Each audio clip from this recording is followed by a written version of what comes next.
Ray Ferraro, ESPN TSN hockey analyst, and of course, one half of the Ray and Dregs hockey podcast, part of the Go Goat Sports family, joins us from Los Angeles, where he's got a game. Thanks for the time, Ray. Appreciate catching. Yeah, how's everybody doing? Not bad. Yeah, very well. Canucks weren't all that busy at the deadline. We didn't see the major pieces go. We saw some minor moves. Just your overall assessment of what they did at the deadline. Well, I'm sure everybody was, hoping for these grand, broad master strokes, and you have to. I think we all have to take a step back as we look at these deals around the league, and there are a million reasons why a deal doesn't happen. And there were teams across the NHL that thought they were going to be busier, and then they got down into the end, and the other team just not there to make the deal at that time. Doesn't mean it can't happen in 2 months, but I think we put so much focus on that deadline that if you've got the only thing that is of any urgency are the guys without contracts. Like it's unless you can't get anything for a UFA, I mean, you've got to move them for something. The guys with contracts, you've got time. I mean, where are they going to go? They can't just quit. So they're you've got into the summer to make those deals, and in a lot of cases, those deals are going to require maybe draft capital that other teams weren't willing to pitch into the pot at this point. You've done a lot of Leaf games over the years. Love your scouting report on Travis Dermott. Really good skater, very competitive kid.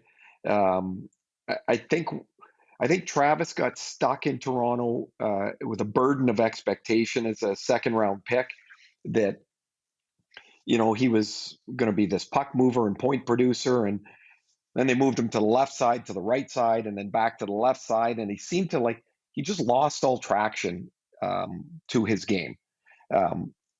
I think he's a legit NHLer. He's certainly a number 5. Can he be a 4? I think that depends on who's around him. I wouldn't say so at this point, but he's a legit player. I think he'll be freed up a little bit because he's got a whole new set of eyes looking at him.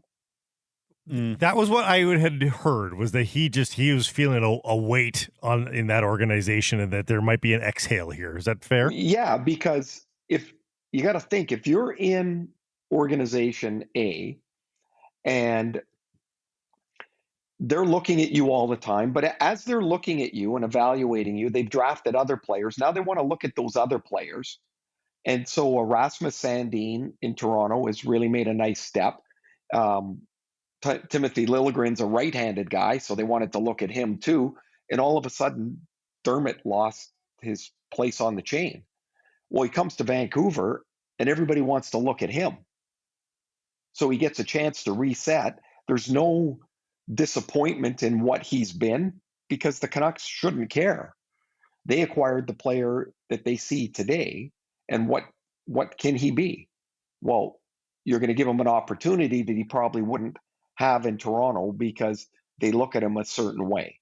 And that's the same with any player that's been in an organization for a while. I think you start getting evaluated by what you can't do or what you haven't done as opposed to what you can do. Do you have an opinion of him on the left or right side? Oh, I like him better on the left. Yeah. I think, like most people, I think I prefer players to be on their proper handed side. I think it's a little easier. For whatever reason, not many right-handers play the left side. Mackenzie Weegar does it in Florida and does it quite well, but there's not very many around that do it. The lefties seem to be able to handle the right side a little better. The one thing I would say is if you look at a guy that's playing the right side, they've got, the offside, they've got to have really quick feet so they can get around the puck. So when the pass comes to them, they don't get stuck on their backhand. They can get their feet around it and move it on their forehand. I saw a kid at the World Juniors this year. He's an Anaheim second rounder, Owen Zellweger, and his feet get him around the puck. And by doing that, it looks like he can handle the right side. So I don't know if Dermott's there as much as I would like him on the left. Right. Brad Richardson's just a placeholder, UFA. He's old. Contract's running out. We remember, I quite liked him as a Canuck, and I thought they could have tried to hold on to him for another couple of years because he's exactly what in his prime was exactly what I thought, fourth line forward should be. And a total pro. By all accounts, a good teammate and all that. My only question there is, has the game completely abandoned him at the age of 37? Because that's pretty long in the tooth. As we were joking yesterday, he's in the top 20 of oldest players in the of the league. Is he? Can he do 6 more weeks of NHL hockey? Yeah, he can do that. Yeah. But Yeah. like you get up there, I'm telling you, man, that ice gets long. It's and where you need to go and you need to go quickly, you just can't quite get there anymore. And I, with the way the Canucks are, injury wise and roster wise, you're going to need another NHL body, and you're going to need somebody that you want to come in to try and have a base level of professionalism that understands what's going on, as opposed to just keep maybe throwing a young kid in that's trying to swim and he doesn't know what the heck's going on. So Richardson can go in and can play. If Pettersson's not healthy, Richardson can play the wing or the middle. And look, he's 37. Like, it's not like it's not a move for the future. Put it that way. No, not at all. No. Were you as surprised as everyone that they were able to move Hamonic for a 3rd-round pick and that Ottawa took on the remainder of the contract? Well, yeah. I mean, yes. I'll be honest with you. I thought when I first saw the deal that Vancouver attached the pick. Right. Yeah. And so, I mean, that's, in the workings of those two trades, you save $2 million and it basically becomes a 1-for-1 swap. And you get way younger. And yeah, so I thought that was a pretty tidy spot that pretty nice piece of business they did.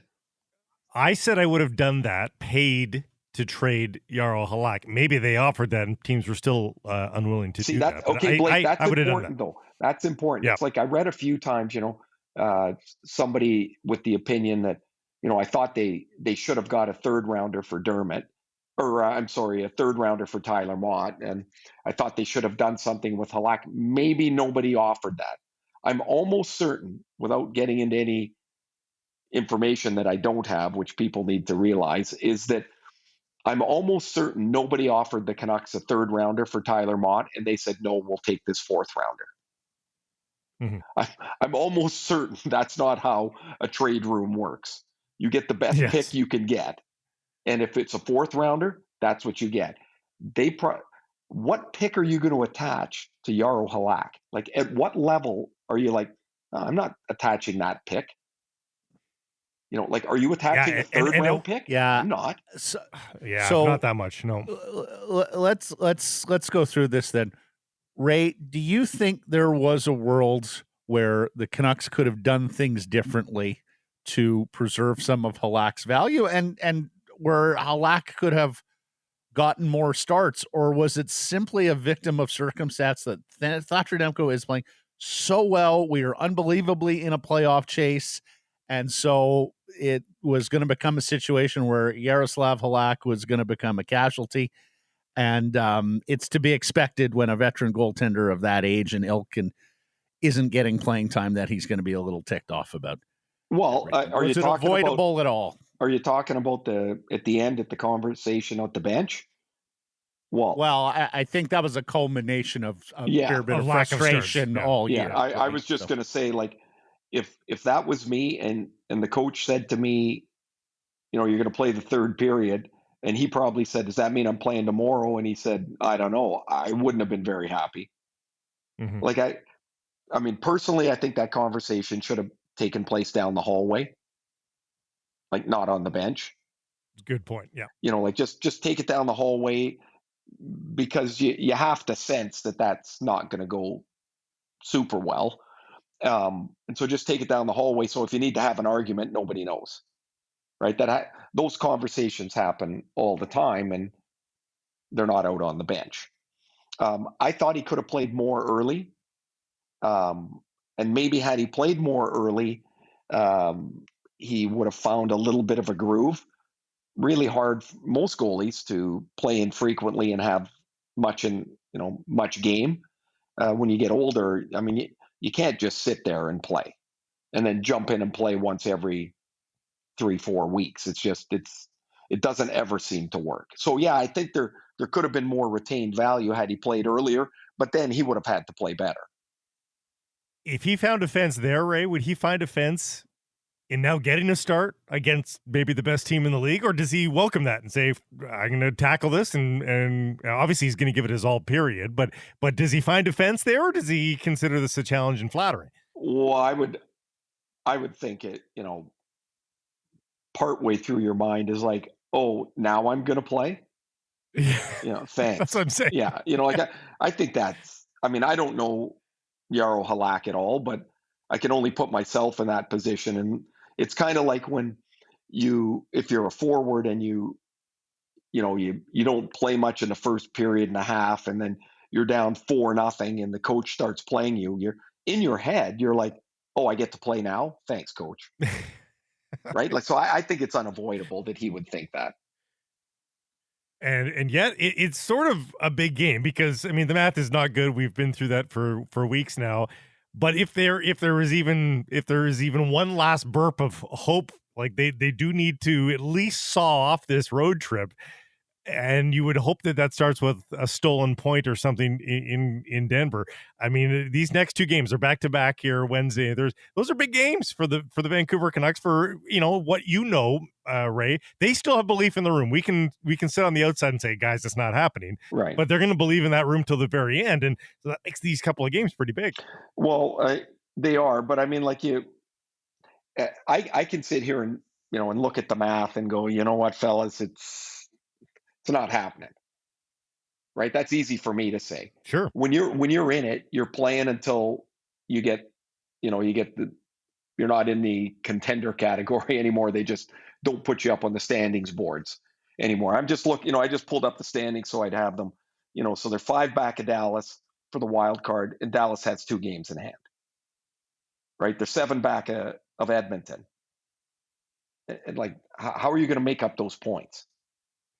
Like the other team, it has to be the other teams have to, it has to be a catastrophe for them. And so I mean, for me, it never really seemed like a playoff chase, even though it kind of got kind of fun to watch.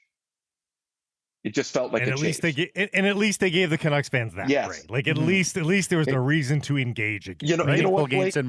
I've gone a couple of times, certainly since Cammie's started her role, and so I've gone with Reese, our youngest, and I was entertained. I was like it felt different in the building. Like there was more. Am I wrong? Like it felt like there was more enthusiasm and more.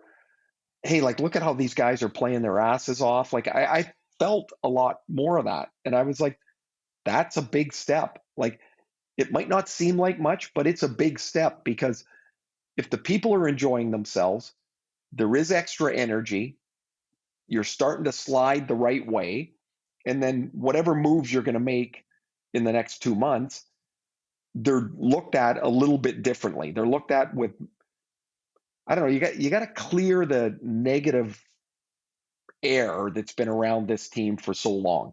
There has to be progression of like a plan, of a clear road that you can see, and there's got to be some entertainment going to the rink for the fans. So with that in mind, Ray, do you have to be careful here over the next 5 or 6 weeks?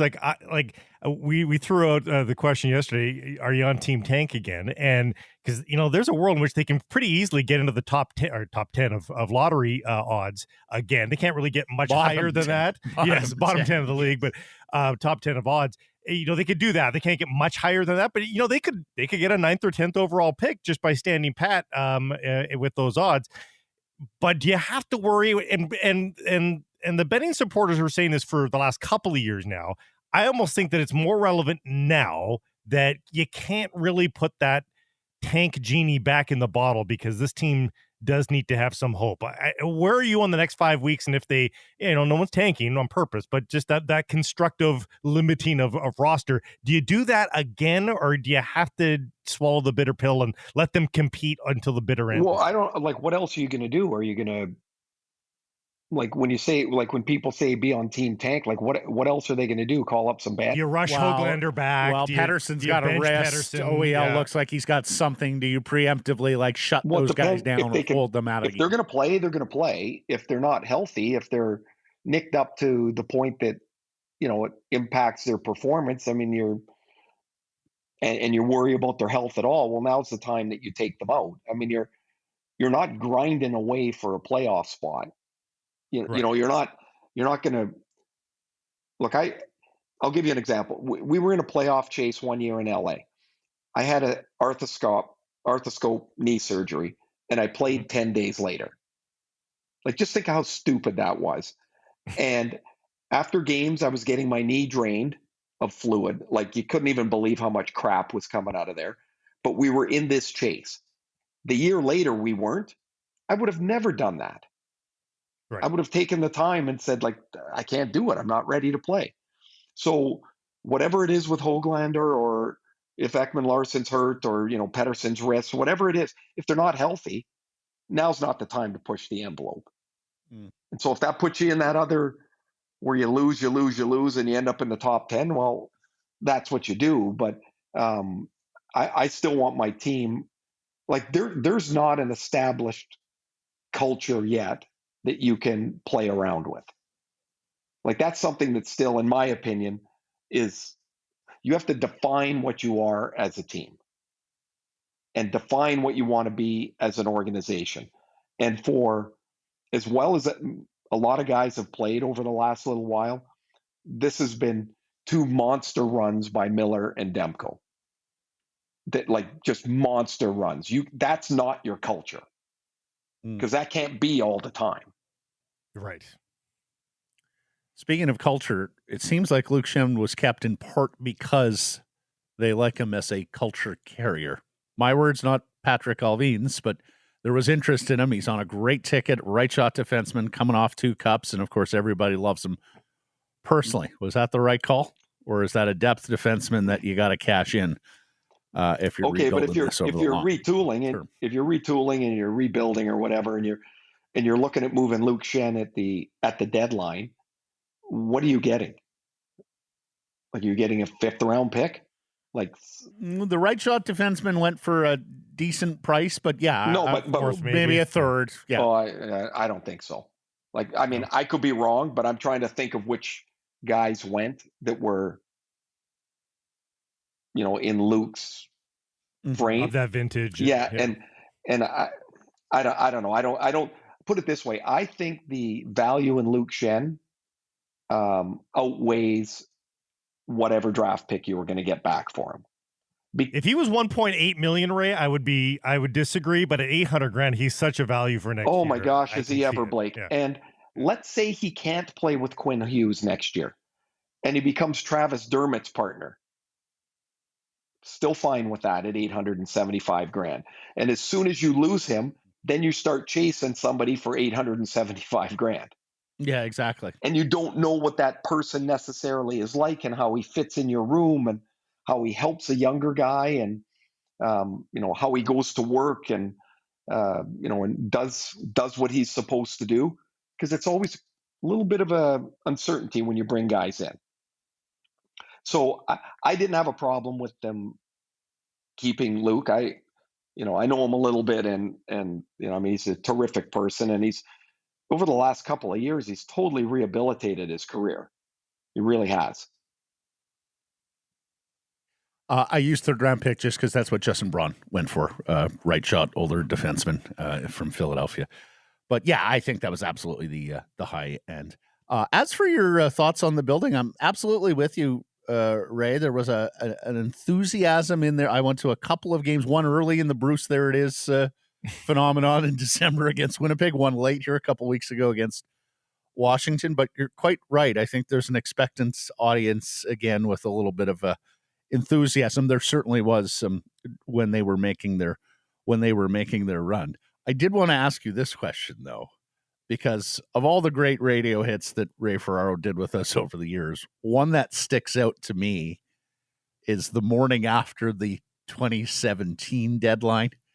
This was after they had traded Alex Burrows to Ottawa for Jonathan Dallin and, of course, Yannick Hansen to San Jose for Nikolai Goldobin, where Ray made the comment, aren't we as happy as we've ever been, Canuck Nation? Like, is this not the most agreeable day since June 15th, 2011, right? And the Stanley Cup final day.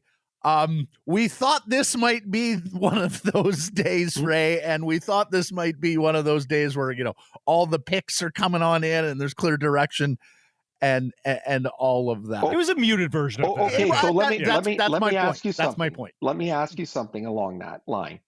So let's just move teams for a second, and you do what Anaheim did. Right. Mm-hmm. How are you feeling about things today? A little wondering about what next season looks like, right? For sure, but quite excited about. Okay, but you're quite excited, and I'm not saying what Pat Verbeek did was wrong, because he's got a bucket load of draft picks now. He might have more depending what they do with the Donoff trade, which is a debacle times 10. Like, that should never happen. But anyway, they got all these draft picks. For their sake, you hope that they draft well, and then you're a season ticket holder and you get your bill in late June. And you're like, yeah, those draft picks are awesome. Call me back in 3 years. Yeah. Like, it's not easy to do. Right? It's not easy to do. Now, maybe the Canucks will get there in some way, shape, or form in the summer. Jim Rutherford and Patrick Allvin's initial press conferences were about carving out cap space and flexibility. The Canucks still don't have that. So that tells you whatever they think the job is, they're not done with it. Anaheim, they made it clear. We can't sign these guys. They're out of here. They couldn't sign them. They're gone. And so now you're left with, a truckload of picks. And those picks are going to be 3 to 5 years before they become players. It's a long time. Well, it's just a good thing they have Sekeres and Drysdale to entertain. Oh my gosh, those kids are young, amazing. They're so much fun. You're quite right. In fact, you might not be able to do this unless you have Sekeres and Drysdales to entertain. Ray's quite right. If you're a season ticket holder, you realize you're going to be in for. Okay, let me give you one other thing. In a year when you thought you might be ascending in a playoff team too. Right. Let me give you one other thing. So you've got those two kids, and they're so young. You've got a little bit of time.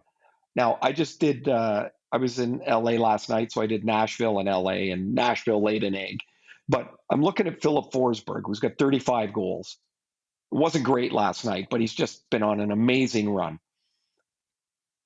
So they did not trade him at the deadline. He is an unrestricted free agent, just the complexity of the decisions that teams have to make. So they're going to continue to talk to the end of, to free agency day, whatever that is this year. Forsberg holds every card, every piece of leverage. Like, how are you going to get that deal done? Because he's going to know if he hits the open market, there's going to be teams falling over top of him to make an offer. But David Poile could only go as far as he was willing to go. Now you might not agree with it, but they can't say, okay, we're going to trade for a bunch of picks. Nashville can't do that. I was surprised because, of course, there was a report, 6 weeks ago that he was going to be traded, and then a reversal, of course, by David Poile and the Nashville management group. It sounds like they weren't close to an extension, and yet still he's 28 in the summer, though. The one thing they've got is that extra year, because he can sign effectively, Ray, the last contract of his career, comfortably knowing that, right? If he signs an 8-year deal, it takes him to 36. He'll that last year will be as a 36-year-old. That could be his final year in the NHL. He can know that he'll never have to do this again. And they get their best shot at the postseason. Okay, right? But so what happens? Sure. So they get their best shot at the postseason. And then what happens if the Rangers, who have $35 million in cap space, say, you know what, you'd look really good on Mika Zibanejad's right wing, and we'll have Panarin over on the left side of the other line, and we got Chris Kreider, and gee, all of a sudden you might be interested. Yeah, for sure. Like it's a hard spot. I guess my point is, the older I get, with more experience of watching these deadlines, the pressures on the managers to try and get it right is super hard. So you have to have a plan. And while you can have some flexibility in your plan, you cannot have, as I've always called it, the no plan plan. You just get washed out to shore if that's the case. Yeah, and there's a human being on the other side. There's some guys are going to be dazzled by young players and Madison Square Garden, and other guys are going to be like, you know what? Another year, I get to sign the 8-year deal, and I get another $7 million or whatever it is on that 8th year to stay home, and I like Nashville. And you just never know. You never know what that one human being thinks, right? Everybody's going to have those different decisions. He wasn't getting out of here without saying no plan plan. No, for sure. The no plan is evident around the league in certain places, and it is like a head-on car crash. Whether you think it's coming or not, it's coming. It might be the most quoted phrase in our inbox as well over the years, the no plan plan. I wanted to ask him, with or Brock Boeser, what gives here? Elliot Friedman reporting today that, teams that were interested asked, we got to be able to talk extension with his agent, and apparently not much of that happened. It doesn't sound, based on what Alvin said Monday, that the Canucks have talked much with his agent. There's this looming high $7.5 million qualifying offer. It's a tricky spot. And he's on like a 50-point pace. What do you think they will do with Boeser? What would you do with Boeser? What is the agent thinking too? Who's got the power? Well, that's here? it. Because in these 18 games, if this keeps up, more value could collapse here on Boeser. Yeah. It's what would hard. You do with Boeser? Okay, so Boeser knows, obviously, that if he doesn't sign anything, the likelihood of him being an unrestricted free agent's about none. Right? Somebody's going to qualify him. You're not just going to let him go for free. Right. To trade him, unless you're the Vegas situation, you do know that he gets a qualifying offer, right? It's not a secret. So the other team, if they acquire him, they would have to have given him that qualifying offer. So I know, and I can understand why, if I'm, I don't know, whatever team, I would want to talk extension with him prior. But if you're Boeser, why are you going to go backwards in salary? You're already going to get one more year. What's that qualifying at? Is it 7.3 or 7.5? Yeah. Are you going to sign a 6-year deal at $6 million? I don't know. Maybe. Well, I think it's that sort of deal and structure that protects him from a bad year next year, Ray, and then the bottom falling out of his value, and he's playing for $3 or $4 million, right? And or something like that. I just talked about how difficult it can be and is for managers to make the decision. Nick Paul turned down 4 years, $10 million in Ottawa, so they trade him to Tampa. Now, what happens if it doesn't go well in Tampa? Is that $10 million a guarantee in his mind? Is somebody offering him 4 times 2.5? Maybe not the 4, maybe 2 times 2.5. Yeah, but that's my point. Is when you bet on yourself, or you bet on the market, really, as much as you're betting on yourself, you're betting on the market. There's risk inherent to that too. These are high stakes decisions now, not like before. These are millions of dollars that these guys have to decide upon. And you've got to be the right type of person. I wasn't, to play out your contract. Last year, contracts were tough for me. If you go back through my career, my best years were right after I signed. Terrible negotiating on my part. But I was comfortable. I was sure. I felt good. And I had good years. You got to be a special guy to just push that aside and not think about it.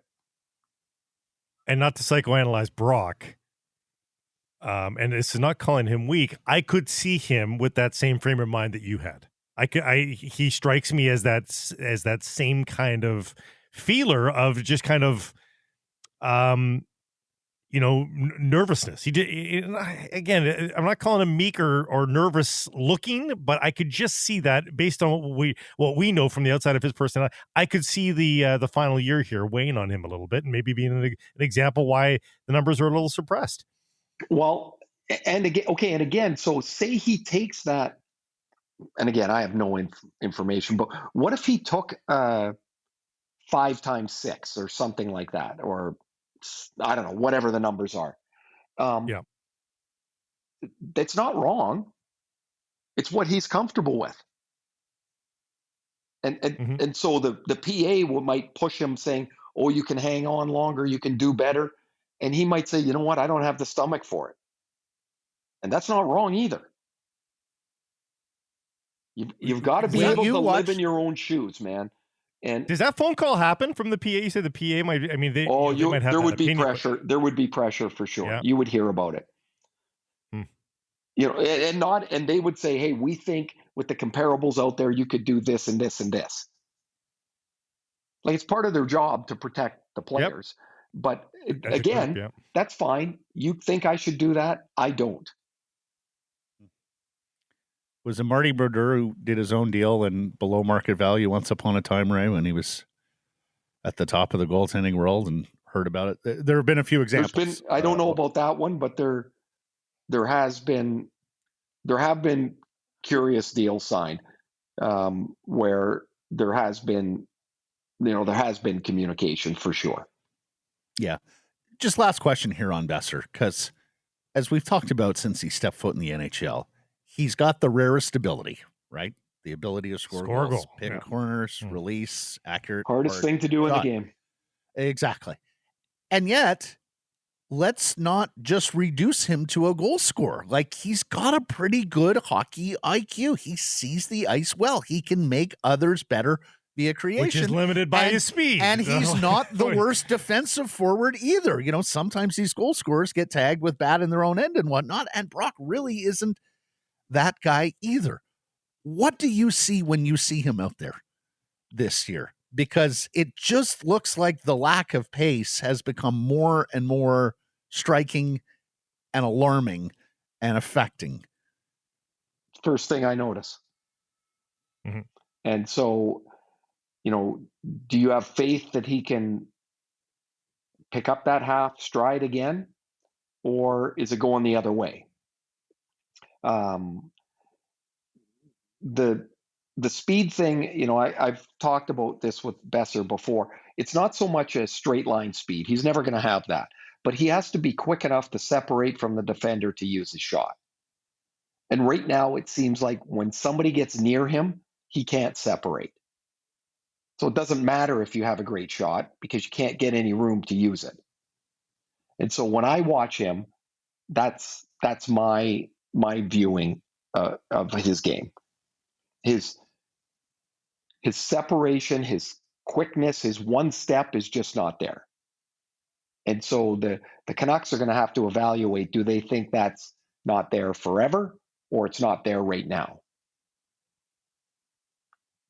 Well, we intended on going league-wide with you, but instead we just went a mile deep on the Vancouver Canucks. But that was still worth it. It was Absolutely. Still worth it. Well, I'll tell you, it's so interesting watching around those deadlines. And, what's cool or not cool, kind of curious, I guess, is that at the end of that day, we have to pick a winner and a loser.